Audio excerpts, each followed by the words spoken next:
ഇവിടെ ഇവിടെ room വലുതാക്കണതുണ്ടല്ലോ number. ഇവിടെ ഒരു അരപ്രൈസ് കൊടുക്കാമെന്ന് വിചാരിക്കുന്നത്. ഇവിടെ ഈ തുണി കളയണം. ഇവിടെ ഒരു കെട്ട് വന്നോപ്പാ. ഇവിടെ ഒരു കെട്ട് വന്നാലേ തുണി കളയാൻ പറ്റുള്ളൂ.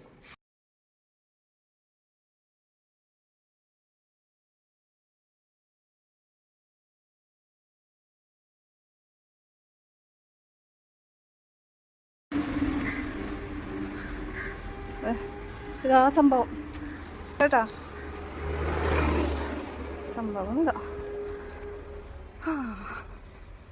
ഉണ്ടല്ലോ. ഞാൻ ആ വണ്ടിയിൽ തന്നെ ഇങ്ങനെ പോന്നു. അത് കൊണ്ടുവരുന്ന ഓട്ടോറിക്ഷയിൽ കയറി പോന്നുള്ള ആ ചേട്ടൻ പറഞ്ഞു. ഞാൻ വന്നു കേട്ടോ.